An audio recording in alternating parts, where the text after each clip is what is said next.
Muchísimas gracias por invitarme a estar otra vez en casa, porque bueno, cuando uno pasa los límites de Castellón dice ya estamos otra vez en casa, y efectivamente creo que es así. Ese doctorado honoris causa creo que tuvo la virtud de reconocer oficialmente que esta era mi casa y mi universidad, y yo vengo de nuevo siempre que puedo porque me encuentro enormemente a gusto en ella.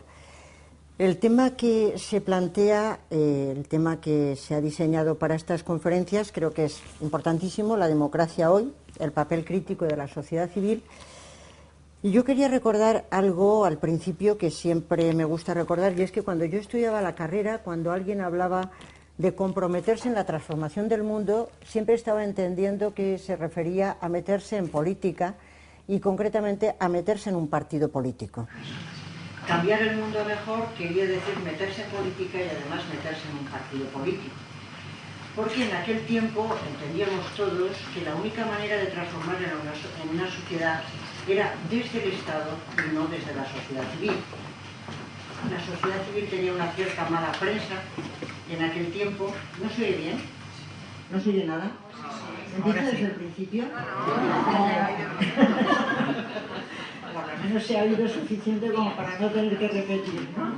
Bueno, pues entendí entonces, y ahora que lo suba, es que el señor de las fotos quiero que lo baje, a ver si os ponéis de acuerdo, a ver si os ponéis de acuerdo entre unos y otros. Entonces, así se oye mejor, y usted puede hacer fotos, fantástico.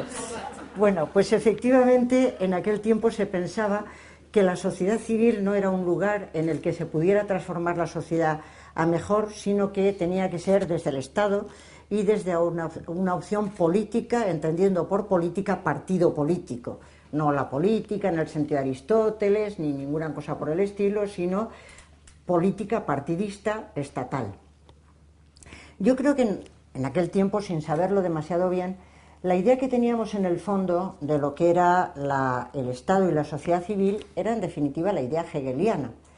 Recordarán todos los presentes que en los principios de filosofía del derecho plantea Hegel esa famosa distinción entre sociedad civil y Estado, que es una novedad suya, y entonces dice que todas las doctrinas políticas habidas hasta el momento, las doctrinas modernas, de lo que han hablado al hablar del pacto para el que se crea el Estado, la comunidad política, en realidad no han hablado del Estado, sino que han estado hablando de la sociedad civil. Y Hegel entiende que es el tiempo de dar el paso de la sociedad civil al Estado. ¿Por qué esa diferencia entre sociedad civil y Estado?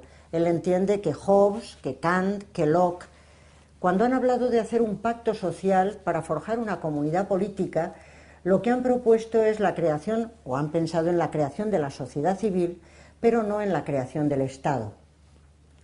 ¿Qué característica tiene la sociedad civil? Pues entiende Hegel que la sociedad civil es aquel lugar, si quieren leer el texto exacto porque no puede ser más representativo, es aquel lugar en el que cada uno es fin para sí mismo y los demás no son nada para él. Cada individuo piensa en sus propios fines, busca sus propias metas y los demás en realidad no son nada para él. De tal manera que cuando cada uno está dispuesto a atenerse a leyes universales es porque le interesa que haya una cierta universalidad para conseguir sus intereses egoístas. En ese sentido, quienes hablan del contrato social, del pacto social, están entendiendo que los individuos que tienen derechos con anterioridad a la constitución del pacto están dispuestos a sacrificar su libertad natural y a adquirir una cierta libertad civil. Precisamente se someten a unas leyes universales, pero la pregunta es ¿por qué se someten? ¿Porque creen que lo universal vale por sí mismo la pena? ¿Porque piensan que la ley universal es la ley de la justicia? ¿O porque a fin de cuentas se entiende que las leyes universales también benefician sus intereses individuales? Al fin y al cabo, como recuerdan los presentes, en La paz perpetua canta aquella famosa expresión de el pueblo de demonios. Hasta un pueblo de demonios preferiría el Estado de Derecho con tal de que tengan inteligencia. ¿Qué es lo que buscan los demonios inteligentes? Su propio beneficio, su propio bien, e instrumentalizar las leyes universales para conseguir su propio bien. Si todos sellan el pacto es porque cada uno es fin para sí mismo y los demás no son nada para él. El mundo de la sociedad civil es un mundo de egoísmos, es un mundo espontáneo en el que no hay coacción estatal, es el mundo de la libertad, pero de la libertad negativa, que diría Benjamin Constant, de esa libertad en que cada uno busca su perímetro en el que nadie interfiera, pero no entiende la libertad ni como participación ni como lo universal. Hegel entiende que en el proceso de desarrollo de la libertad, que es el proceso de la historia humana, en la sociedad civil no es el punto último, sino que el punto último, el punto de llegada es el Estado, que es la otra cara de la sociedad civil. El Estado sí que es el lugar de lo universal. El Estado es aquel momento en que cada uno no busca su bien particular, sino que hay una identificación con lo universal, que es lo que propone el Estado, y entonces sí que es posible la justicia y es posible la solidaridad. Solo que en ese momento aparece la coacción estatal, obviamente, porque Estado siempre quiere decir de alguna manera coacción. Pero es una coacción que está puesta justamente para servir a la autonomía de los individuos y serían los dos lados del Estado, la autonomía y la coacción estatal. El momento en que lo universal se hace posible y se hace posible, por lo tanto, la justicia.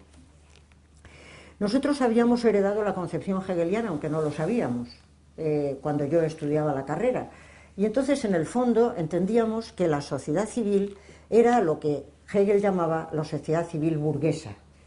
Es decir, esa sociedad civil en la que efectivamente acaba de nacer la economía, una economía de mercado en la que se trata de ir buscando con todos los aditamentos que diría Adam Smith, pero efectivamente se trata de buscar el egoísmo, etcétera, en el intercambio, esa idea de una economía que es la entraña de la sociedad civil, cuyas características saben sobradamente los que han sido alumnos míos y por eso no las voy a repetir, porque si les cuento otra vez lo del individualismo, la espontaneidad y las clases y todo aquello, se van a hartar un poco. La sociedad civil burguesa tiene esa idea de la espontaneidad, pero tiene también la idea del individualismo y el egoísmo, en el que cada uno busca su propio bien, y el Estado era necesario de alguna manera como contrapeso de tanto egoísmo, y eso era lo que pensábamos todos y entendíamos que para cambiar el mundo había que hacer una opción estatal, es decir, por un partido político que intentara conquistar el poder del Estado y conservar el poder del Estado y desde ahí poder transformar las cosas. Sin embargo, como saben los presentes, en los 70 del siglo XX aparece un conjunto de autores que empiezan a explicar que estamos en una nueva etapa y que se entiende de una nueva manera la sociedad civil. Ahora ya no es la sociedad civil burguesa, lo que, como saben algunos de los presentes, sería la Bürgerliche Gesellschaft, sino la Zivilgesellschaft, es decir, una sociedad civil, podríamos decir, no civil burguesa, sino civil, sin el aditamento de la burguesía. Es una nueva sociedad civil. ¿Por qué es nueva? Pues porque lo que ha demostrado la experiencia es que no siempre el Estado es el lugar de la justicia y de lo universal, sino que desde el Estado se pueden cometer muchos atropellos, y yo no voy a poner ejemplos porque cada uno que piense los que quiera. El Estado comete sus atropellos. Por otra parte, tampoco la sociedad civil es el lugar de los egoísmos en conflicto, sino que en la sociedad civil desde siempre ha habido grupos que han trabajado por la justicia y por la universalidad desde los nacimientos de la sociedad civil y por lo tanto la contraposición no es tan clara ni mucho menos. Por otra parte, hay experiencias como la experiencia de los países del Este en la que el Estado se ha impuesto frente a los individuos, no ha habido una sociedad civil rica y entonces ha habido un enfrentamiento entre el Estado y un individuo que está totalmente desprotegido. Cualquiera que lea aquello del cero y el infinito, o quien lea hoy en día las novelas de Vasily Grossman como Vida y Destino, pues encontrará a ese Estado que enfrenta al individuo y el individuo está desprotegido porque falta la trama de la sociedad civil, que es esas redes, ese conjunto de redes sociales que hace que la persona no esté desprotegida frente al Estado. La sociedad civil de esos años 70 del siglo XX no es la sociedad civil burguesa, sino otro tipo de sociedad civil y parece que puede ser también el lugar de lo justo y el lugar de lo universal. Y entonces empieza la gran pregunta, bueno, ¿y qué es la nueva sociedad civil? Yo me imagino que habrá salido en estos días, en este ciclo, pero recuerdo a todos los presentes que se entiende que hay 3 modelos de sociedad civil o 3 maneras de entender la sociedad civil. Hay quienes entienden que la sociedad civil tiene por estructura y por base el mercado, y entonces sociedad civil y economía es exactamente lo mismo. Por eso siempre que se habla de la sociedad civil, advierto a todos los presentes, aunque supongo que ya lo saben, que hay que preguntar de qué sociedad civil me estás hablando. Porque efectivamente, si no, se dice hay que potenciar la sociedad civil y uno tiene que saber qué es lo que se está diciendo. Se puede entender que la sociedad civil está trabada sobre la idea de la economía de mercado y por lo tanto sería una visión liberal, y lo que se entiende entonces es que hay que aumentar el mercado y reducir el Estado lo más posible. Y entonces, pues con la que está cayendo en este momento, pues la gente dice, pues fíjese usted lo que nos ha pasado por aquello de que cada vez haya menos controles o menos regulaciones y que las regulaciones sean menores y al final que quede todo en una economía de mercado que lo avasalla todo en contra, porque Jesús Conilla me está mirando mala cara, en contra de los iniciadores de la economía moderna que decían que el mercado tenía que estar, por supuesto, enmarcado en una tarea del Estado que es la que hace posible que después no vengan estas situaciones salvajes. Hay quienes entendían que la sociedad civil era la economía. Había en el extremo contrario quienes entendían con Habermas que la sociedad civil es un lugar que está situado entre el mercado y el Estado. A fin de cuentas, el mercado sería el lugar de la economía, el Estado sería el lugar de la mano visible, la otra sería la mano invisible, y entre la mano visible del Estado y la mano invisible de la economía se encontraría la sociedad civil, que sería ese mundo vital que es el mundo de la solidaridad. Supongo que se habrá hablado reiteradamente de la sociedad civil habermasiana en este ciclo y, como recuerdan, pues Habermas tiene una idea normativa de sociedad civil y entiende que la sociedad civil son esos grupos que tienen, esos grupos de la vida cotidiana, que tienen unas antenas tan sensibles para percibir las desgracias que causan el mundo político y el mundo económico, para percibir la tristeza o la malandanza de las gentes que han sufrido los males de la economía y de la política, y tan hábiles esas gentes como para poner en un lenguaje que se pueda entender los sufrimientos de las gentes, que son los que transmiten al mundo político qué necesita la gente en la vida cotidiana y les van transmitiendo cómo desde la política deberían de cambiarse las cosas por el bien de las gentes que están sufriendo los males que los 2 grandes subsistemas les están causando. El subsistema político y el subsistema económico tendrían una gran cantidad de malas secuelas, aparte de las buenas, y entonces la sociedad civil sería ese conjunto de gente que tiene la sensibilidad suficiente como para captar ese sufrimiento y saber contarlo de tal manera que el mundo político pueda cambiarlo. Yo no estoy de acuerdo con que la sociedad civil sea el mercado, pero tampoco estoy de acuerdo con la visión beatífica de Habermas de que la sociedad civil es ese mundo intermedio entre el Estado y el mercado. Y caí en la cuenta de eso en Colombia, sin ir más lejos, cuando, hablando maravillas de la sociedad civil, alguien del público levantó la mano y me dijo: el narcotráfico está en la sociedad civil. Y yo me dije, pues es verdad. Y claro, cuando alguien dijo, bueno, el Ku Klux Klan debe estar en la sociedad civil, y yo me dije, caramba, es verdad, el Ku Klux Klan debe estar en la sociedad civil. Entonces, en la sociedad civil hay muchas cosas, como en botica, hay de todo.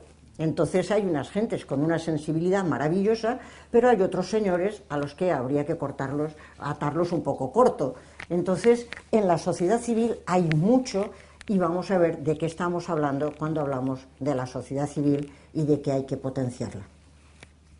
Vistas así las cosas, yo entiendo que en la sociedad civil hay grupos de todo tipo y que efectivamente en ocasiones tienen unos grandes recursos morales y en otras ocasiones pues no hay tales recursos morales, sino que hay otras cosas bastante diferentes de esas. Por eso, más que ahora hablar de las maravillas de la sociedad civil, voy a cambiar un tanto de tercio y voy a pasar a una segunda parte de la exposición que enseguida va a articularse con la primera, obviamente, pero que se refiere a mi propuesta que he hecho en el título de una ética cívica transnacional. Mi título es Ética cívica transnacional. ¿Y qué tiene que ver esa ética cívica con todo lo que acabo de decir?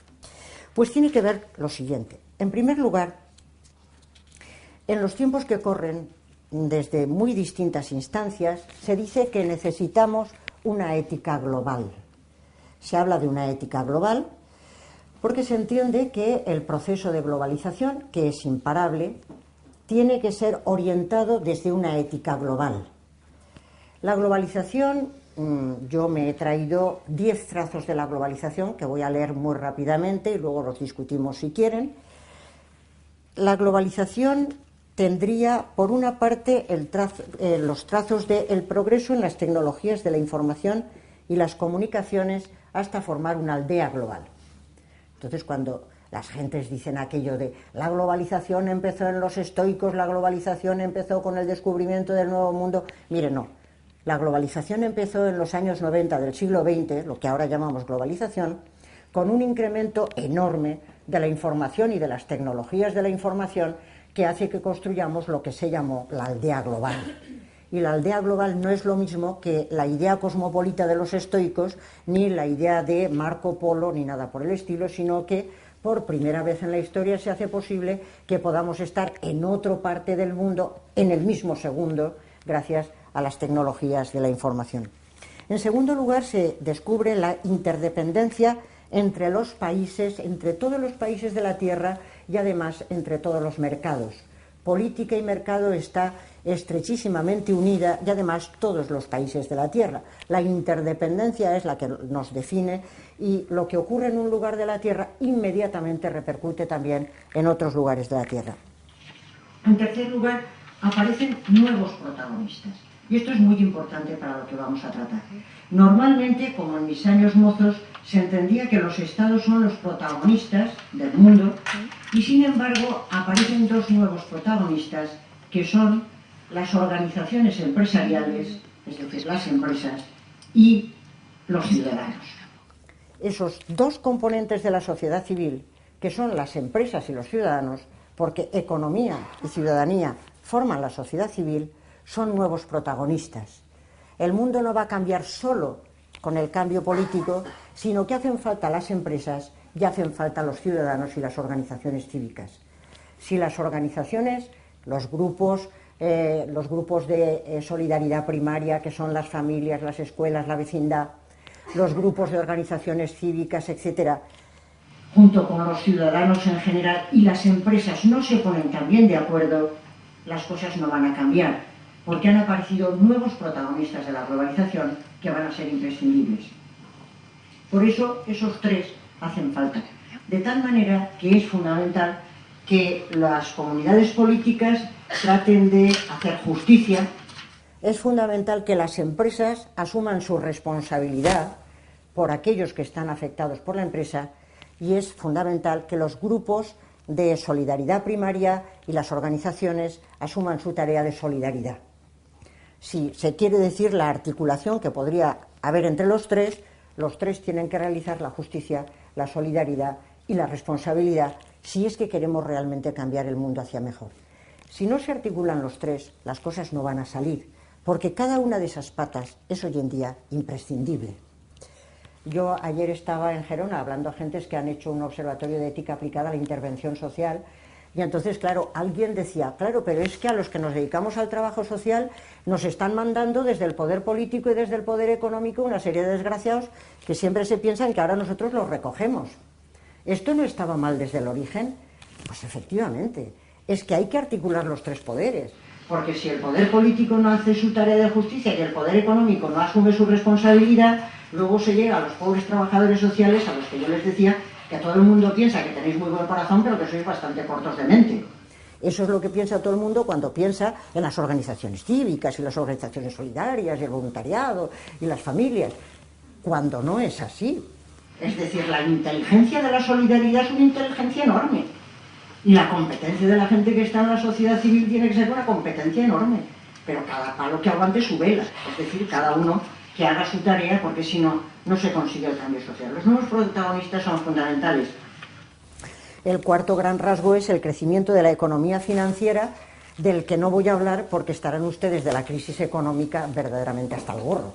Todos estamos de las subprimes, que no las habíamos oído en la vida, pero ahora recitamos lo que es eso, y las titulizaciones y los productos financieros opacos, que lo que hacen es no solo no distribuir el riesgo, sino aumentar el riesgo. Sabemos de economía financiera un montón desde el año 2007, desde julio de 2007, desgraciadamente.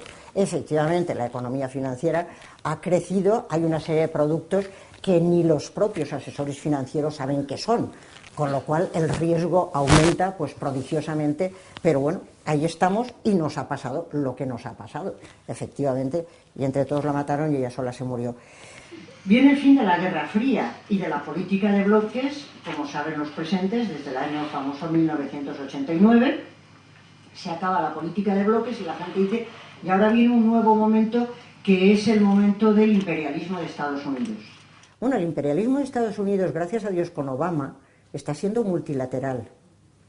Es decir, que Obama ha caído en la cuenta de que un país no puede ir en solitario intentando crear enemigos entre todos los demás, porque luego viene el ataque a las Torres Gemelas y viene no sé qué y no sé cuántos, y hay que ser multilateral en vez de ser unilateral. Entonces va cambiando la estrategia. Y la verdad es que los europeos, como dice muchas veces Emilio Lamo Espinosa, estamos muy tranquilos pensando que ya nos sacarán los castañas del fuego, pero nosotros seguimos a nuestra marcha sin mojarnos demasiado. Pero claro, como se va a hablar aquí el próximo día, creo, y ya se va a hablar, pues están apareciendo unos potencias emergentes que son fundamentalmente India, China, Rusia, y dicen algunos, por ahí anda Napoleón, que México. Pero México en este momento me parece que estáis poco emergentes. Creo que la cosa está bastante negra. Bueno, están apareciendo nuevos protagonistas y el mundo va a tener que contemplar unas nuevas multilateralidades, de suerte que, como nos contaba Emilio Lamo en una conferencia preciosa, pues ese mapa que ahora vemos, que estamos Estados Unidos y Europa en el centro, pues nos vamos a quedar en los extremos y China e India se van a quedar en el centro y nosotros nos quedaremos verdaderamente laterales. Están aumentando las deslocalizaciones, eso es clarísimo. Se mundializa el terrorismo y las epidemias. Bueno, la última pandemia, pues ya sabemos todos que efectivamente en cuanto en un lugar de la Tierra pasa así, pues entonces todo el mundo que viene el virus A, B, C, y además empiezan otros a aprovecharla dignamente y dicen, pues ¿cómo vamos a conseguir, comentábamos en el coche, cómo vamos a conseguir que el turismo que iba a México y que va a España se venga a China? Pues decimos que hay unos brotes tremendos y entonces la gente no va allí, sino que viene acá. Pero luego dicen los rusos, ¿y cómo conseguimos que los cerdos que se vendían de España no se vendan de España? Y entonces todo el mundo aprovecha la coyuntura de la pandemia para crear una inestabilidad y unas perturbaciones impresionantes que serían graciosas si no causaran tanto daño, si no hicieran sufrir a las personas corrientes y molientes que desde luego se quedan sin trabajo, se quedan sin autoestima, se quedan sin salario y se quedan sin seguro de desempleo. Entonces sería todo muy gracioso si no fuera por esto. El aumento de la inmigración, pues es evidente, y una inmigración que cada vez tiene peores situaciones, pues porque en los lugares concretos también hay menos trabajo y entonces las situaciones, se mundializa el inglés, es decir, hay un idioma que ya habla todo el mundo, y esto es así, y cuando uno va a cualquier congreso, pues ya sabe que lo que hay que hablar es inglés. Y también se mundializan las exigencias de una ética global y de una política global. Porque, claro, las gentes se dicen, todo esto está globalizado, pero ni tenemos una política global, ni tenemos una ética global. Si hay que orientar todos estos fenómenos en alguna dirección, y siempre estamos diciendo que la globalización no ha hecho más que abrir los abismos entre los pobres y los ricos y no sé qué, no sé cuánto, bueno, pero si hay que orientarla de alguna manera, tendrá que haber una ética global y tendrá que haber una política global. Y estos son dos de los temas pendientes de nuestro tiempo, de las asignaturas pendientes del siglo XXI. Yo no voy a entrar en el tema de la política global, pero es fundamental. Que tiene que ser una política no solo internacional, sino mundial. Porque la que tenemos ahora, mal que bien, son una serie de acuerdos internacionales, en la ONU, etcétera, pero haría falta una política mundial que organizara esta economía, todos estos datos que hemos leído, que los fuera articulando en algún modo, y haría falta una ética global. ¿Cómo se construye una ética global? Hay muchas gentes que dicen que de ninguna manera, que ni nos hace falta una ética, ni nada de nada, todo el mundo se pone muy simpático, muy gracioso, muy posmoderno, esto de la ética para qué, y no sé cuántos países y más, pero claro, es lo que pasa siempre, que cuando a uno le duele empieza a decir esto es injusto, esto es justo, caramba, esto es justo, esto es injusto, estamos hablando de cuestiones éticas. ¿Desde dónde la visión de la justicia? ¿Desde dónde? ¿Por qué dice usted que esto es injusto o es justo? ¿Hay algún tipo de ética global? Efectivamente es necesario elaborarla, y mi propuesta es la de que esa ética se puede llamar hoy por hoy, aunque le podremos llamar ética mundial o como se quiera, o lo que está funcionando poco a poco y están haciendo y está progresando es una ética cívica transnacional. De ahí el título de mi charla. Lo que está funcionando ya poco a poco es una ética cívica transnacional. Hay también, en principio, 3 propuestas, esta va a ser la cuarta. Yo no me voy a alargar, sino que quiero que después haya diálogo y que todos hablemos, ¿no? Pero, como siempre, queda muy bien hacer 3 propuestas. Porque, no sé, porque eso del 3 o el 7 o el 10 a todo el mundo nos gusta. Habría 3 propuestas en principio y luego la cuarta. La primera es que para construir una política global lo que hay que hacer es lo que propone Rawls en su liberalismo político, no solo en el libro, sino a lo largo de todas sus obras. Como saben, la propuesta de John Rawls se llama liberalismo político, y Rawls entiende que a la hora de tratar de ver cuál es la concepción de la justicia que puede tener una sociedad democrática, pues se trata de ver las distintas, lo que él llama doctrinas comprensivas del bien, y yo llamaría éticas de máximos para no complicarnos. En una sociedad con democracia liberal hay distintas doctrinas comprensivas del bien que tienen una idea de qué es lo bueno, y entonces se trata de ver entre todas qué concepción de la justicia se podría compartir para, lo que él dice, atraer un consenso solapante.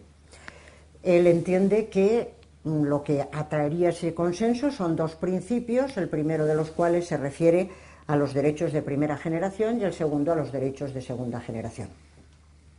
Pero claro, entonces se plantea el problema de que ese tipo de ética sirve para una sociedad con democracia liberal y fundamentalmente la suya. Pero ahora, ¿cómo lo hacemos para construir una ética mundial que vaya más allá de los límites de lo que son los Estados Unidos? Y entonces, pues Rawls escribe aquel famoso trabajo sobre el derecho de gentes, por el que todo el mundo le ha criticado, porque entonces él lo que dice es, se trata de coger nuestra exigencia de justicia, nuestra ética, para decirlo así sintéticamente, y aguarla de tal manera, adelgazarla de tal modo que pueda ser aceptada por otros países que tienen otras culturas.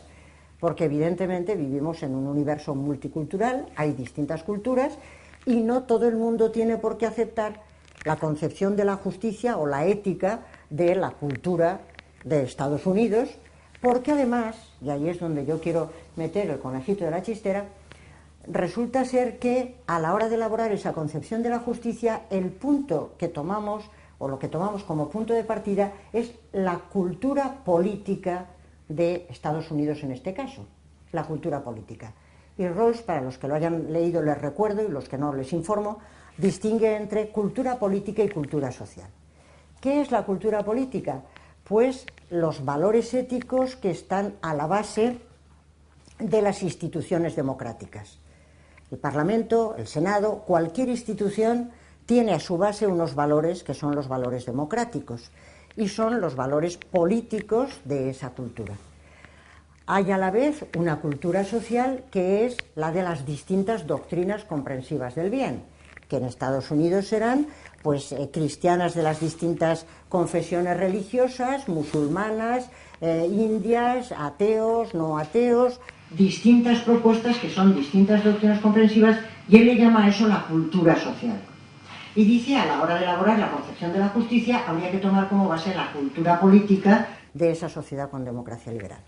Claro, el problema entonces es cómo esa concepción la puedo extender a países que tienen una cultura política completamente distinta. Y entonces la dificultad es que él empieza a distinguir entre regímenes que son más o menos jerárquicos y los que son no sé cuántos, pero la cosa se hace dificilísima porque la verdad es que las culturas políticas son muy diferentes y uno se da cuenta cuando va a los sitios y ve que efectivamente aquello realmente es muy distinto. La propuesta de Rawls, en definitiva, no tuvo ningún éxito y al pobre Rawls le criticó todo el mundo diciendo, mire, esto que ha escrito usted en el derecho de gentes no funciona. Entonces, claro, la cuestión es que para construir una ética mundial, una de las posibilidades es partir de la ética de una cultura política determinada y extenderla a las demás aguándolas, pero parece que esa posición no tiene mucho éxito. ¿Cuál sería otra posición? Pues la que decía Michael Walzer. Y también mantiene el Parlamento de las Religiones Mundiales. ¿En qué consiste el asunto? En ir a las distintas culturas religiosas y a las distintas culturas sociales, sean religiosas o no religiosas, pero de doctrinas comprensivas o de éticas de máximos de distintos países, ir a las distintas culturas sociales, es decir, a las de la sociedad civil, no a las del Estado, ir a esas culturas sociales y tratar de ver qué es lo que todas tienen en común. El procedimiento es ir viendo si todas tienen algo en común, no coger de una y extender, sino vamos viendo si todas tienen algo en común.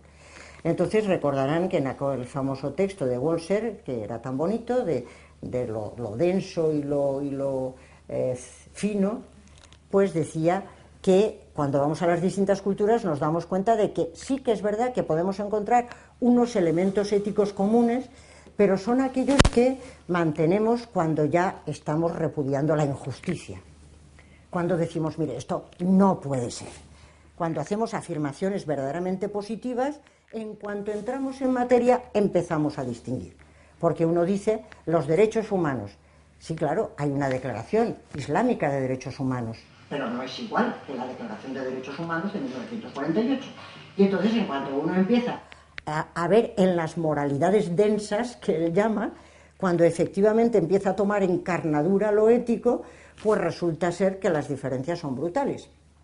Y que al final lo único que hay es, cuando ya se habla del asesinato o cuando ya se habla de no sé qué, que alguien dice, no puede ser. Pero aún así con muchos matices.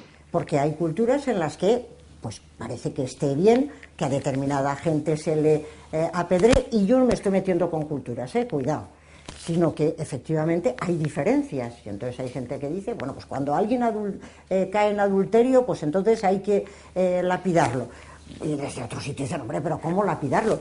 Bueno, ¿qué quiere decir el derecho a la vida? ¿Qué quiere decir el derecho a en las distintas culturas? Con lo cual, lo que acaba diciendo Walzer es, bueno, hay efectivamente una finísima moral que es más la del no que la del sí, pero que normalmente donde mejor se entiende es en la propia casa, en vez de irse a otro sitio, porque cuando te vas al otro sitio ya la cosa cambia totalmente. Con lo cual acaba siendo una especie de mosaico de culturas más que un tipo de ética universal. La tercera gran propuesta es la que muchos de nosotros mantenemos, porque efectivamente, como ha dicho Elsa, somos una escuela. No solo somos un grupo, que eso es, es que somos una escuela, y entonces pues mantenemos una serie de puntos de vista, y nuestro punto de vista es dialógico, y saben los presentes que venimos trabajando desde hace tiempo en esa ética del diálogo que crearon Appel y Habermas en los años 70 y que nosotros hemos ido modificando y enriqueciendo, creemos, desde nuestro punto de vista y trabajando en ella. Lo que entienden Appel y Habermas es que, en definitiva, sí que puede haber una ética mundial. Lo que pasa es que esa ética no tiene contenidos, sino que sería una ética procedimental. A fin de cuentas, si nosotros tratamos de reconstruir, como dicen ellos, se toma un punto de partida, el punto de partida puede ser la acción comunicativa o puede ser el hecho de la argumentación, y cuando tratamos de reconstruir las condiciones. Bueno, estábamos en aquel momento en el que si tratamos de reconstruir las condiciones de la acción comunicativa, cuando se trata de determinar la justicia de las normas, saben ya mucho de los presentes, cuando se trata de hablar de qué normas son justas, y la justicia es la clave de cualquier ética. Si estamos hablando de una ética mundial, la ética mundial va a ser una ética de lo justo. no tanto una ética de lo bueno o lo felicitante. Lo justo es aquello que se puede exigir universalmente. Lo felicitante es aquello de lo que alguien hace una opción personal, pero que no se extiende universalmente. Cuando intentamos hablar de lo justo referido a las normas, la pregunta que se hace la ética del diálogo es cómo determinar cuándo una norma es justa, y la respuesta que se da es: la norma será justa si todos los afectados por ella están dispuestos a darle su consentimiento a la norma después de un diálogo celebrado en las condiciones más próximas posibles a la simetría. En este sentido, si tenemos que construir una ética de la justicia sobre normas que tienen que ser normas justas, la cuestión sería entablar diálogos entre todos los afectados por las normas en las condiciones más próximas posibles a la simetría, y entonces, si los afectados están dispuestos a dar su consentimiento, la norma podemos decir que es justa. Esto, a fin de cuentas, se puede extender urbi et orbi, porque esta sería la entraña de la razón humana. La razón humana no es monológica, sino dialógica. La racionalidad humana necesita entrar en un diálogo con otros para tratar de descubrir conjuntamente qué es lo justo y qué es lo injusto. Una persona en solitario no puede determinar qué es lo justo y lo injusto.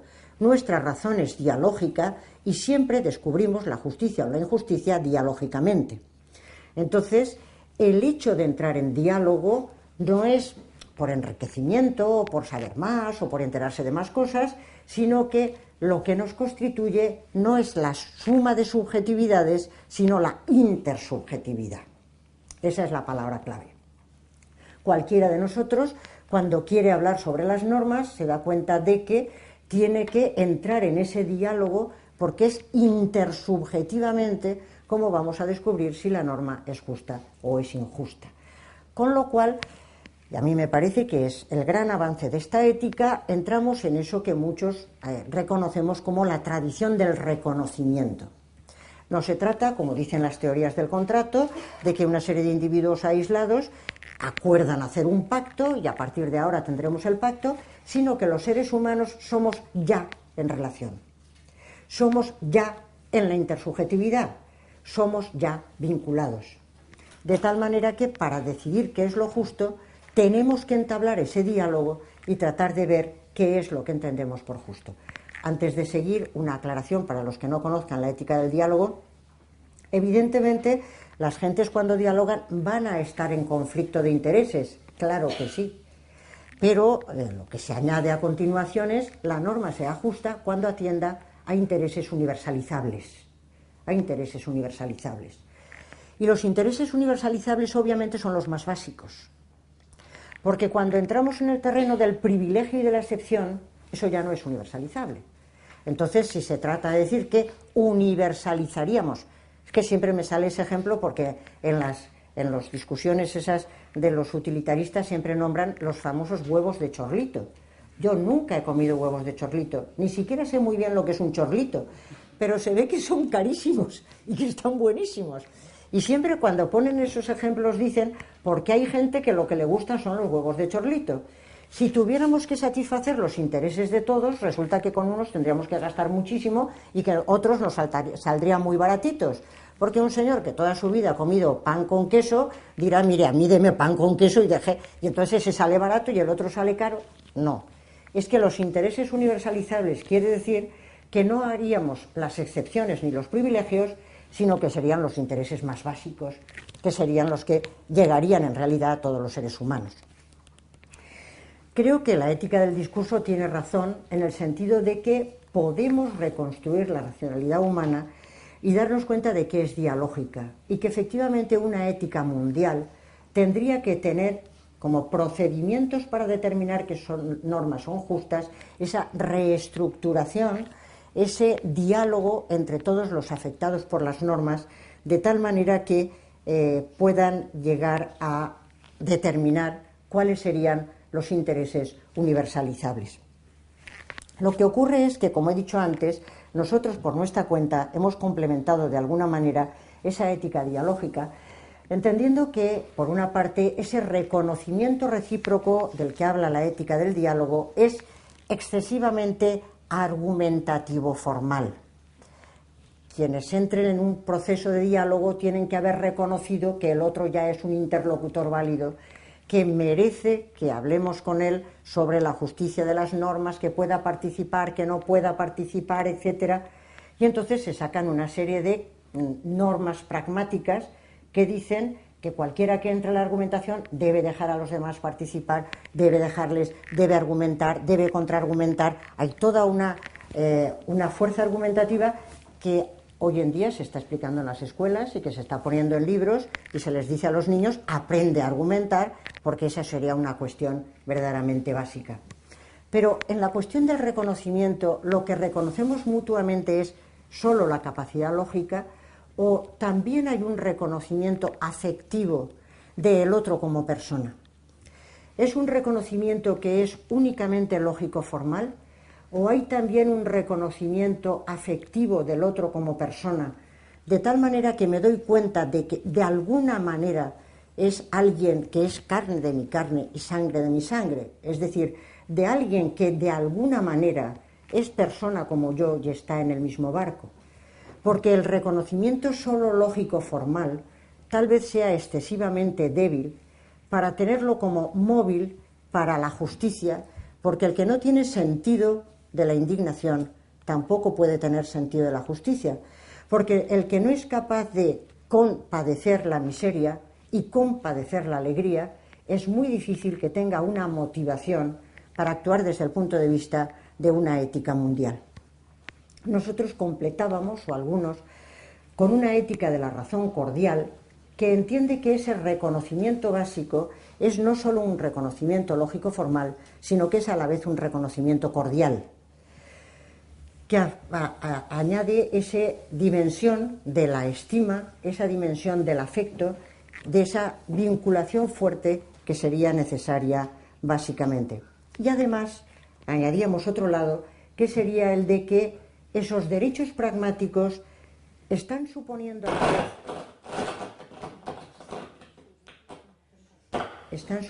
la vez que reconocemos unos derechos humanos que vienen a complementar a esos derechos pragmáticos. Apel y Habermas en ese sentido siempre hablan de que no hay que hablar de derechos humanos, sino que los derechos humanos siempre es algo que se acuerda y se conviene históricamente. Sin embargo, yo entiendo que es verdad que hemos descubierto los derechos humanos históricamente, pero también es verdad que cuando entramos en un proceso de argumentación, sin quererlo, estamos teniendo que reconocer que si los otros tienen derecho a participar en el diálogo, si tienen derecho a la argumentación dentro del diálogo, es porque estamos reconociéndolos un conjunto de derechos. Les estamos reconociendo que tienen que tener derecho a la vida, porque si voy a eliminar a alguien, después no puedo hablar de derechos pragmáticos. Les estamos reconociendo que tienen derecho a expresarse libremente, a asociarse y a formar su conciencia, porque ¿qué condiciones racionales de diálogo son aquellas que se hacen sin libertad de expresión, de asociación ni de reunión? Les estamos reconociendo que tienen derecho efectivamente en participar en los diálogos y en los lugares que estén, pero además entiendo que los estamos reconociendo el derecho a tener unas condiciones de vida, unas condiciones económicas, unas condiciones culturales y unas condiciones sociales que les permitan participar en los diálogos, porque es un verdadero sarcasmo decirle a alguien usted puede participar en los diálogos, pero no tiene derecho ni a comer, ni al trabajo, ni a tener ningún tipo de materia para poder sobrevivir. No se le puede decir a alguien usted puede expresarse y sin embargo no tener los derechos más básicos. Nosotros entendíamos que efectivamente el hecho de la argumentación exige reconstruir los derechos pragmáticos, exige reconstruir todas esas leyes o esas normas, que serían las normas del diálogo, pero también exige reconstruir no solamente la racionalidad cordial, sino unos derechos humanos que estaríamos teniendo que reconocer necesariamente en cuanto nos implicáramos en el diálogo. Entiendo que ese sería un buen principio para una ética cívica, pero por acabar diré que eso que es una reconstrucción filosófica que habría que ir poniendo en marcha, ya se está poniendo en marcha y se ha acabado la pilita esta y ya no suena. Sí, sí que se oye. Que se ha ido un poco, pero vuelve. Pero vuelve. La tecnología se ha globalizado, pero no se ha localizado. Bueno, claro. Pues que eso ya está funcionando y se está poniendo en marcha. Y me parece que es importante decirlo, porque si no parece que solo hacemos reconstrucciones filosóficas y no estamos diciendo qué es lo que realmente nos pasa. Por eso yo lo que proponía era darnos cuenta de que a la par que existe la reconstrucción filosófica, está existiendo una ética cívica transnacional. ¿Qué querría decir una ética cívica transnacional? Muchos de los presentes saben que las llamadas éticas aplicadas desde los años 70 del siglo XX se han puesto sobre el tapete de la circulación. Es decir, que está potenciándose la ética de la empresa, la bioética, la ética de los medios de comunicación, la ética del desarrollo. Esas éticas están teniendo por resultado informes, comisiones, comités, que son documentos escritos que funcionan ya en la vida cotidiana.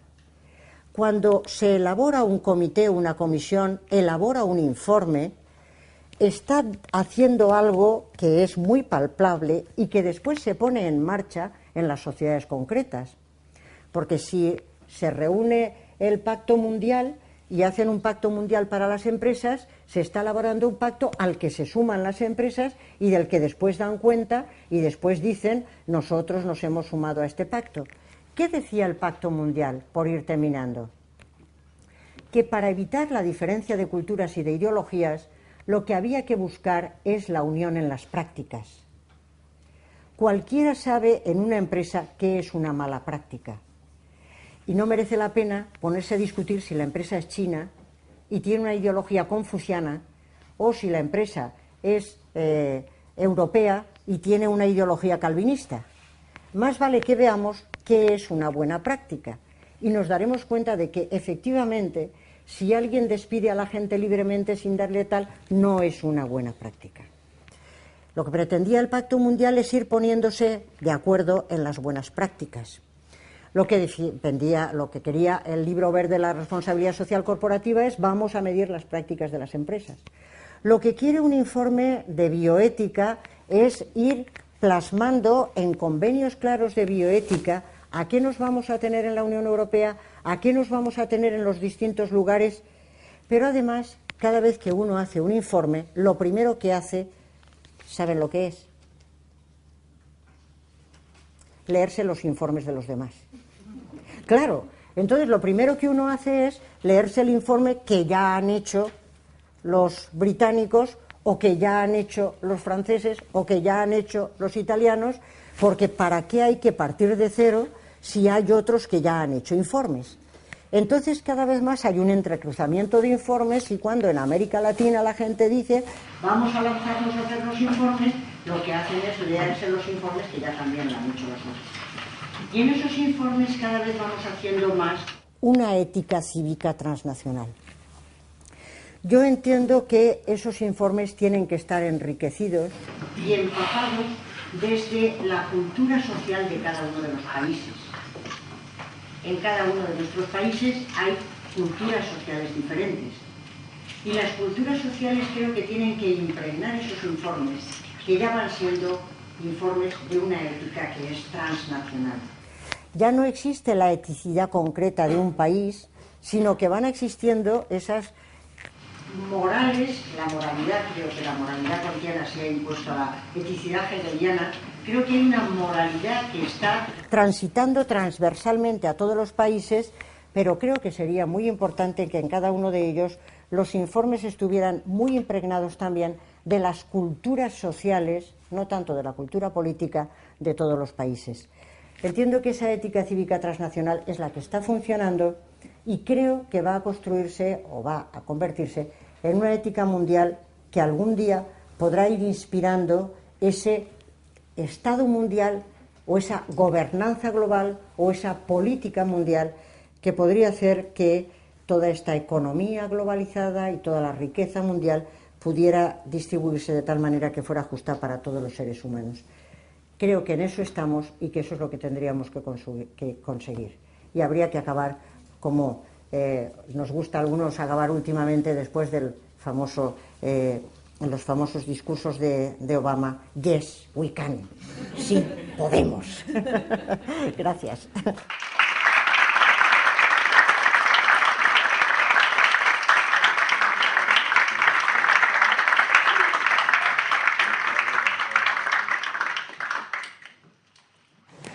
Muchas gracias, Adela. Y bueno, es nuestro momento para conversar con ella. Yo una pregunta simple respecto a la ética cívica transnacional, si tiene que ser también una ética cívica transnacional interdependiente, ¿no?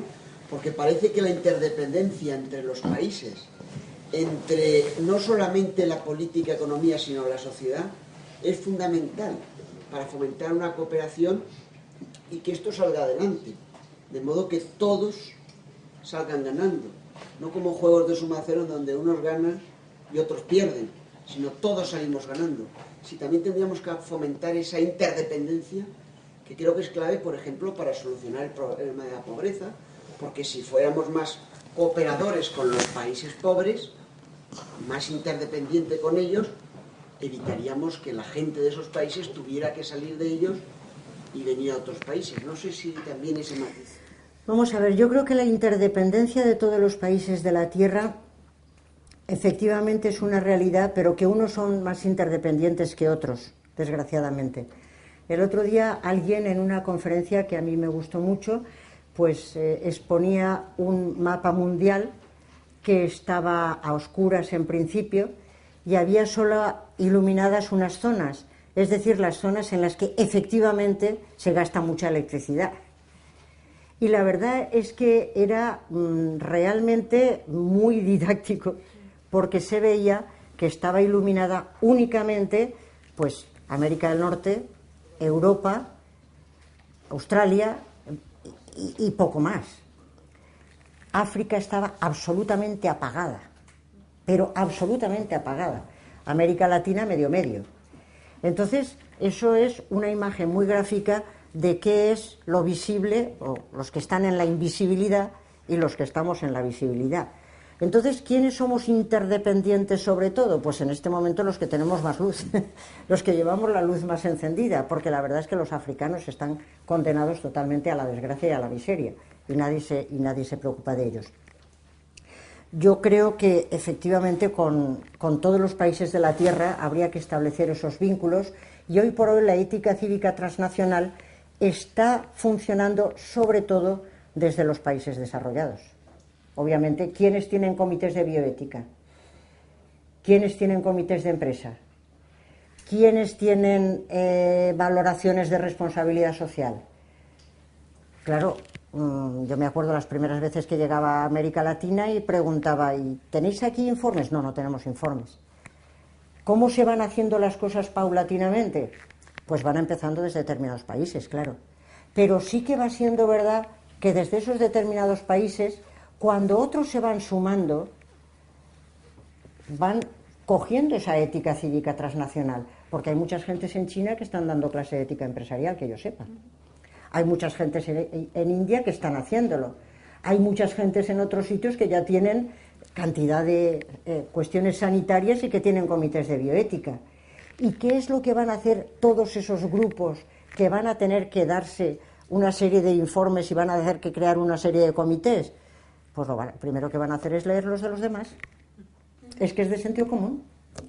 Es que lo primero que van a hacer los chinos es leerse qué es lo que hacen los demás.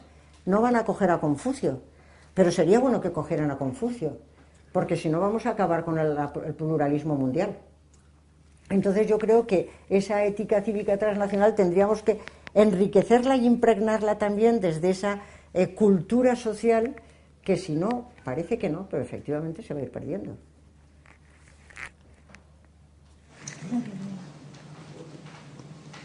¿Más preguntas? Aquí y luego. La pregunta que tengo es, me ha interesado mucho el tema de la razón cordial, este aporte que habéis hecho a las discusiones de Habermas y Apple. Y me viene a la cabeza este hecho. Si todos aceptáramos esta razón cordial, esta compasión, este reconocimiento del otro, ¿no saldría sobrando toda la ética dialógica, todos los procedimientos? O sea, no saldría sobrando, si ya partimos todos de un reconocimiento previo del otro, de una solidaridad, ¿no? ¿Dónde quedan entonces los diálogos, los procedimientos para ver qué es justo y qué es injusto? Bueno, vamos a ver, el procedimiento es el contrario. Se trata de reconstruir ¿Qué es lo que hacemos cuando argumentamos? Entonces el procedimiento es el método trascendental, que consiste en tomar un punto de partida, y el punto de partida consiste en preguntarse ¿qué es lo que estamos haciendo ya cuando argumentamos? ¿Qué es lo que hacemos cuando argumentamos? Pues en principio estamos reconociendo que el otro es un interlocutor válido. Y no tenemos más remedio que, si queremos determinar qué es lo justo, darle opciones y darnos a nosotros mismos opciones para entrar, para argumentar, para intercambiar. Esto sería fundamentalmente la dimensión lógico-formal. Pero la pregunta que yo me hacía en el libro Ética de la razón cordial es la siguiente. ¿Por qué le va a interesar a alguien saber qué es lo justo? Para preguntarse en serio, ahí había una afirmación o una apreciación que hacía Appel siempre, que era muy interesante, que decía: cualquiera que quiere argumentar en serio. O sea, cuando el punto de partida de la ética del diálogo es la argumentación, el hecho de la argumentación. En la línea kantiana se trata de decir, vamos a tomar un punto de partida que sea indiscutible. Y Kant decía el hecho, la conciencia del imperativo categórico. Y la ética del discurso dice el hecho de la acción comunicativa. Pronunciamos acciones comunicativas, que son aquellas en las que queremos entendernos a través del acuerdo, etcétera. Y entonces, si reconstruimos los presupuestos pragmáticos de la acción comunicativa, entonces encontramos, y se sacan todos los presupuestos de la acción comunicativa. Y entonces Appel siempre decía, cualquiera que quiera argumentar en serio, tiene que haber reconocido que el otro es un interlocutor válido, que tiene derecho a participar, que tiene derecho a replicar, que tiene derecho a argumentar, que tiene derecho a que yo le dé mis argumentos, que tiene derecho a... Y yo siempre le preguntaba, pero ese en serio es importantísimo. Ese en serio es importantísimo. Porque cuando uno ve los debates de televisión, uno se pregunta si alguien está argumentando en serio. Pero cuando uno ve los debates del Parlamento, uno se pregunta si alguien está argumentando en serio. Si uno ve millones de cosas, los consejos de departamento, para no meternos con los demás, uno se pregunta si alguien está argumentando en serio. Porque claro, yo siempre le decía, oiga, ese im Ernst es algo tremendo, porque eso nos cambia totalmente la cosa. Claro, ¿qué se quiere decir con eso? Que lo que debería hacer una argumentación racional, lo racional de la argumentación, sería argumentar en serio, porque el sentido de la argumentación es tratar de encontrar el acuerdo, o por lo menos el estar de acuerdo en que no nos acabamos de entender. Pero el fin de la argumentación es el acuerdo. Entonces, claro, cuando no estamos argumentando en serio, estamos yendo en contra de los fines de la argumentación. Esa sería la cuestión. Estaríamos yendo en contra de los fines de la argumentación. Claro, si queremos reconstruir el asunto, entonces, cualquiera que quiera argumentar en serio, pero ¿cómo construimos al sujeto al que le interesa argumentar en serio? Que ese es el tema educativo. Y ese es el tema de nuestro tiempo. ¿Cómo construimos al sujeto que quiere argumentar en serio? Porque no basta con decir que no se argumenta en serio en casi ningún sitio. Y claro, como no se argumenta en serio en casi ningún sitio, pues es muy difícil o prácticamente imposible que al final las normas que se acuerden sean justas. Porque si el punto de partida ya está viciado, entonces cuando uno ve cualquier debate de los que me puedan decir en este momento, que están en este momento en España, pues metidos en todos los medios de comunicación, pero ¿quién está debatiendo en serio? ¿A quién le preocupa realmente saber si esto es justo o injusto? A mí me parece que la gran clave de nuestro tiempo Por eso escribí un artículo que se titulaba Democracia comunicativa, en el que después de exponer la posición de Habermas le lanzaba una serie de críticas, una de las cuales es: ¿a usted parece que no le preocupa el construir al sujeto al que le importa argumentar en serio? Porque la construcción del sujeto moral es fundamental. ¿Y por qué me va a mí a interesar argumentar en serio? Pues porque tengo sentido de la justicia. Si la gente no tuviera sentido de la justicia, si no tenemos sentido de la justicia, entonces nos va a dar exactamente igual saber qué es lo justo y qué es lo injusto. Nos va a dar exactamente igual. Y entraremos en los debates pues porque hay que entrar y porque todo el mundo debate, pero realmente no tendremos sentido de la justicia. Y para tener sentido de la justicia hay que tener capacidad de indignación, hay que tener capacidad de compasión, y compasión quiere decir padecer con otros en la tristeza y en la alegría.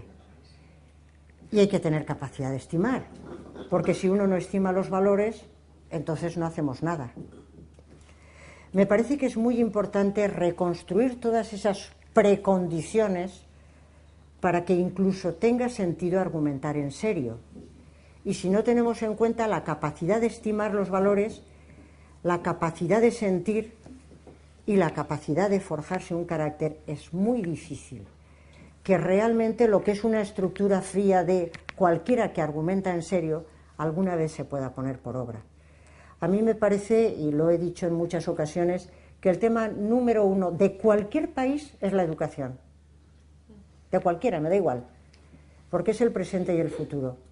Y si la educación no está dedicada a formar sujetos a los que les preocupa descubrir en serio qué es lo justo, pues entonces no sé lo que estamos haciendo. Entonces no sé lo que estamos haciendo. Porque es que es muy difícil saber qué es lo justo. Aquí, como todo el mundo es muy listo, todo el mundo lo sabe, claro. Y entonces cuando debaten por pasar el rato, o pensando en su partido político, o pensando en la etiqueta que a uno le ponen cuando habla, que esto es lo que nos tiene hundidos en la miseria. Claro. Y entonces cada uno está hablando de las cosas, pues, pero ¿realmente alguien está preocupado de decir, pero la decisión que estamos tomando es justa o es injusta? Realmente, si hay gente a la que le preocupa llegar a decidir qué es lo justo y a descubrirlo, que hoy en día es muy difícil, las cosas son difíciles, no es tan fácil, hay siempre muchos lados en las cuestiones, es muy difícil. Si uno está realmente preocupado, si hay voluntad de justicia, entonces si nos equivocamos ya corregiremos. Pero lo importante es tener voluntad de justicia. Es lo que decía Aristóteles. Oiga, si el arquero no tiene voluntad de dar en la meta, si el arquero no tiene voluntad de dar en el blanco, entonces ¿qué más da? Que sepa cómo es el arco y la flecha y el no sé cuántos. La voluntad es fundamental. Entonces, por eso yo entiendo que hay que complementar mucho la ética del discurso, porque está muy bien hacer un análisis de qué sería una argumentación racional. Por supuesto que sí, y creo que es utilísimo. Pero creo que hay que reconstruir esas bases para que los sujetos tengan interés en argumentar en serio.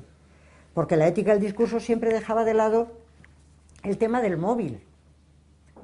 El tema del móvil. Habermas decía, eso es cosa de otro lado.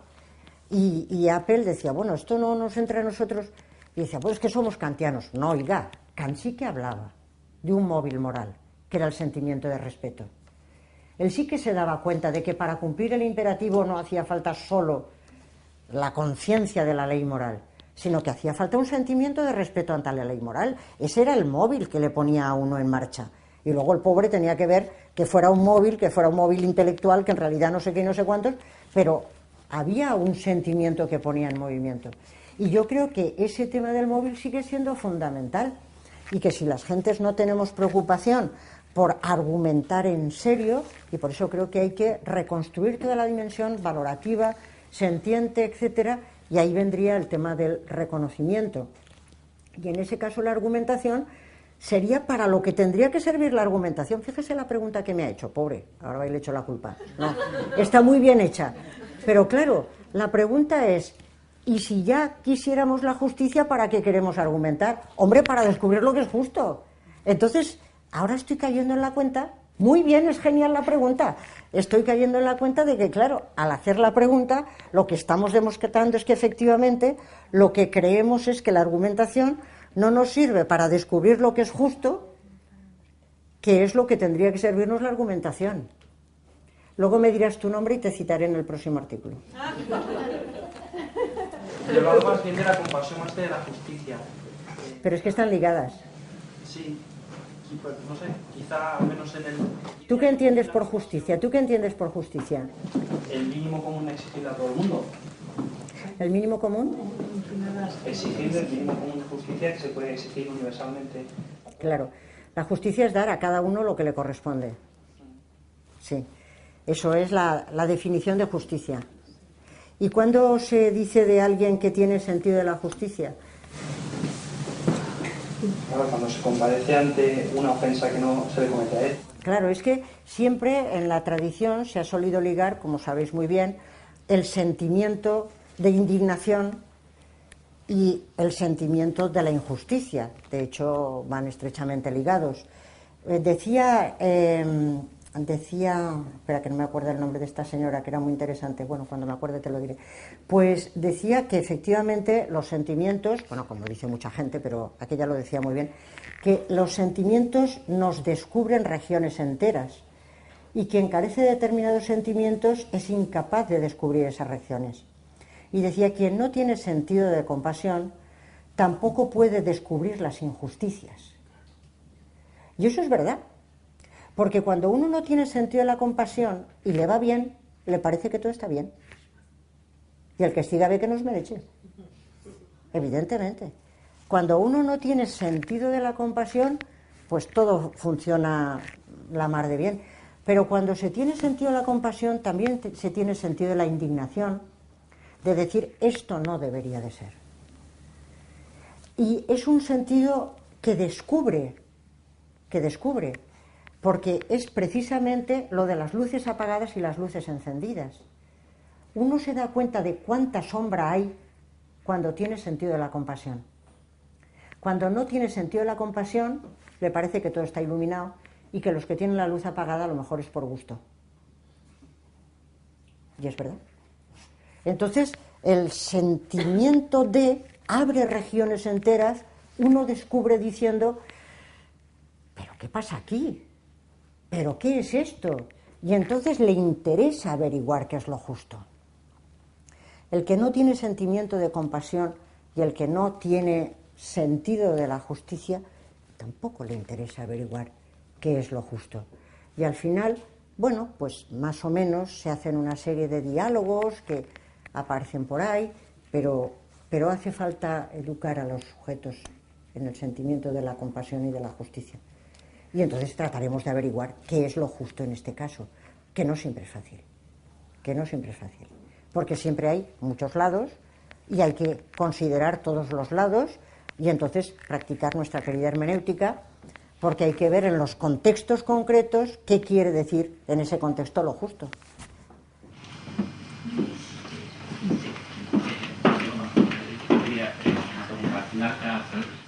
Hacia el final de la charla has mencionado, digamos, como que es necesario que para exponer la ética del diálogo unos mínimos, que los interlocutores tengan unos mínimos básicos, digamos, para poder siquiera establecer ese diálogo. Entonces, claro, si vamos a establecer unas mínimas condiciones de posibilidad, que pueden ser formales o también pueden ser materiales, eso lo que envolvería sería una vuelta, digamos, de la ética a la política. A una política que estableciese condiciones de posibilidad del mismo diálogo, ¿me explico lo que quiero decir? Es decir, pues, claro, si no nos encontramos en situaciones en las que la gente realmente no puede siquiera que se puede comer o siquiera esto, o en situaciones que puede que están en paro, que no tienen garantizados sus grupos de trabajo, pues no abocaría eso. Claro, tienes toda la razón. Es que efectivamente, para poder celebrar los diálogos en serio, había unas exigencias éticas de institucionalizaciones y de diseños políticos. Por eso a mí me parece, y eso lo comentaba en Ética de la Razón Cordial, que esa reconstrucción de los derechos humanos de la que hablaba tiene dos lados fundamentalmente. Los derechos humanos, por una parte, se van descubriendo históricamente, pero por otra parte tienen una exigencia trascendental y un presupuesto trascendental de ese descubrimiento histórico. Y para llegar al descubrimiento y al acuerdo histórico, eso es lo que vamos a decir, por ejemplo, en este momento determinado todos tienen derecho al trabajo, decimos. ¿Por qué todos tienen derecho al trabajo? Pues porque es la única manera y el único recurso que la gente tiene para participar en la sociedad. En este momento se habla de un derecho, que lo habla Yunus, y a mí me parece muy bien, el derecho al crédito. ¿Por qué tiene que haber derecho al crédito? Pues porque en una sociedad que funciona con créditos, el que no tiene derecho al crédito está fuera de todas las posibilidades. Ese es un derecho que no se le ocurre a nadie en la Edad Media. Claro, eso se nos ocurre ahora que estamos en una sociedad de mercado. Entonces, cada vez más vamos descubriendo unos derechos que son los que encarnan esas exigencias trascendentales. La exigencia de que todos puedan comer, vivir y tener una cierta... Y entonces, para eso, para satisfacer esos derechos, no hay que institucionalizarlos, y eso no tienen que hacerlo las Naciones Unidas, las comunidades políticas, los estados, por supuesto. Estoy totalmente de acuerdo en que hace falta una actuación política clarísima para hacer posible que esos derechos se vayan institucionalizando. Y de hecho, decía Amartya Sen, yo creo que muy adecuadamente, que así como las capacidades son antropológicas, los derechos son las institucionalizaciones.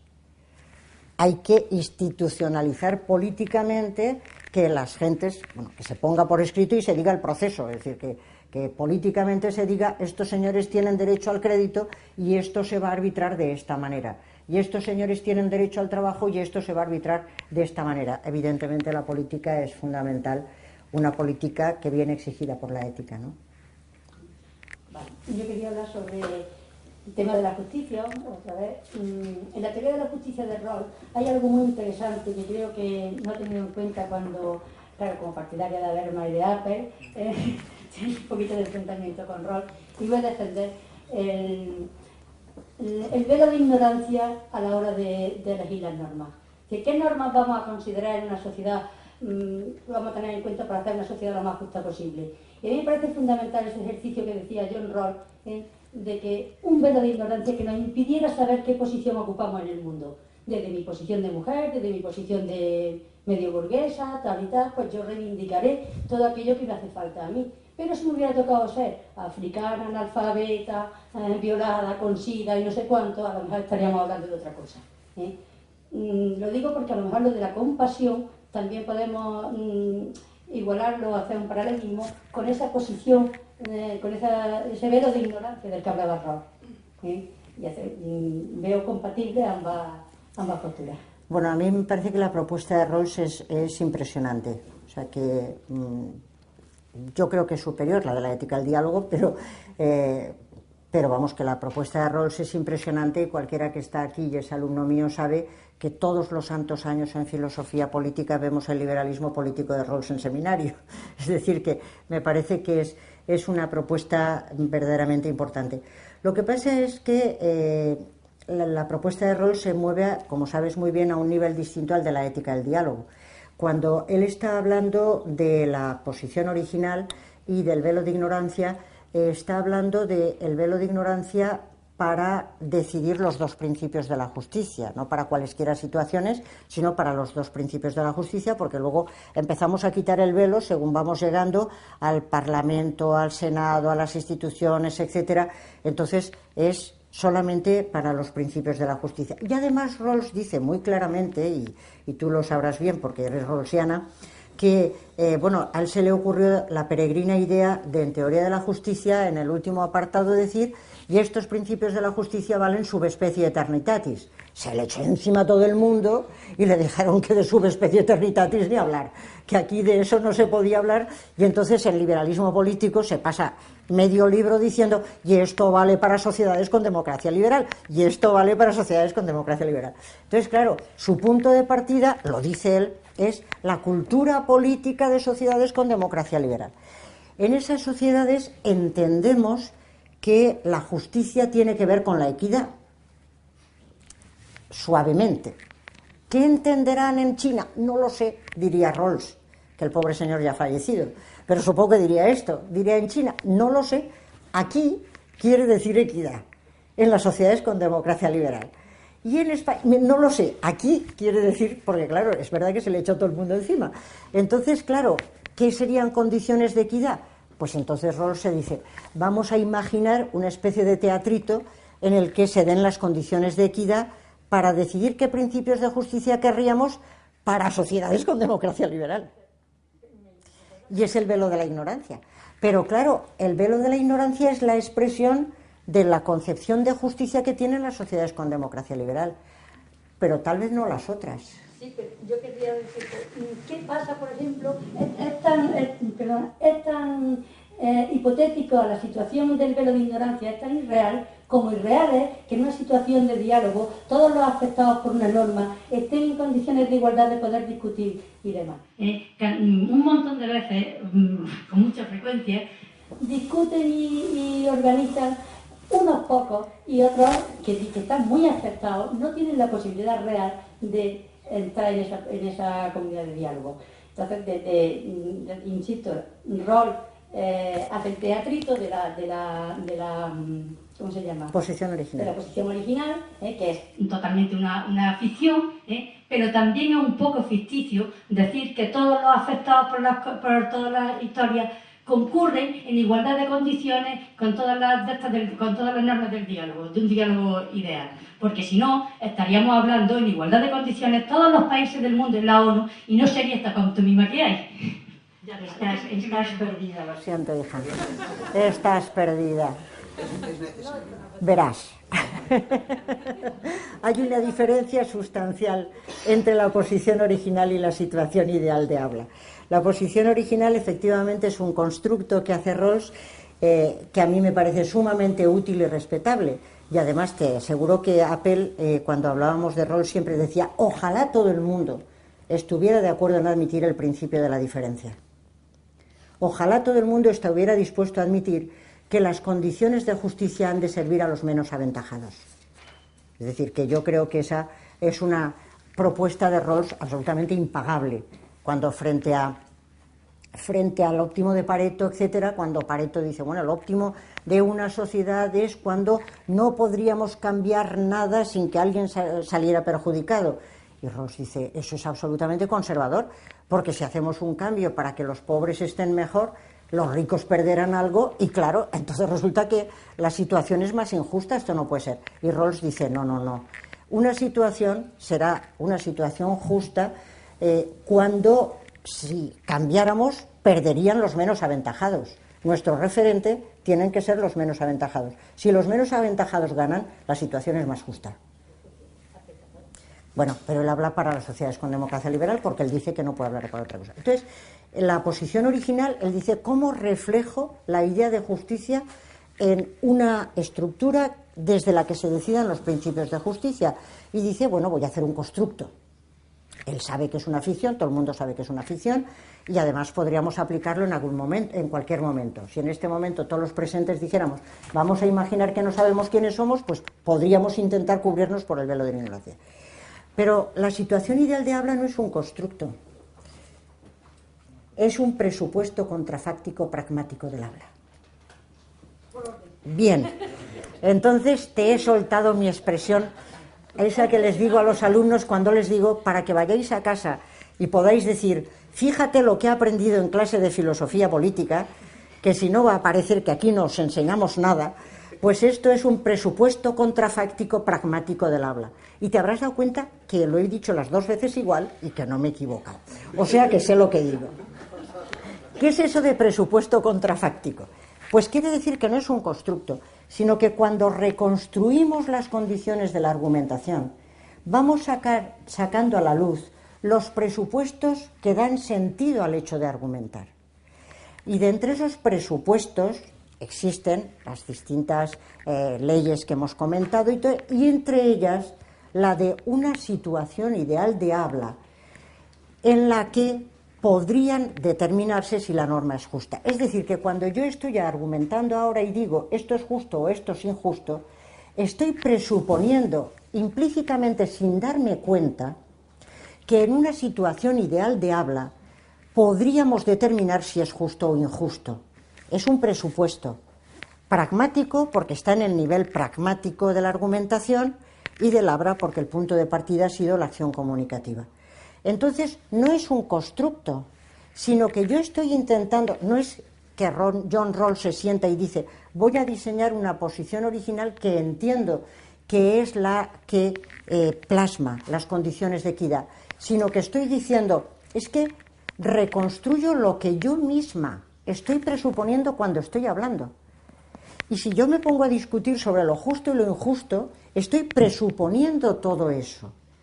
¿Qué quiere decir que yo tengo algo por justo? Que en condiciones de simetría eso sería posible descubrirlo.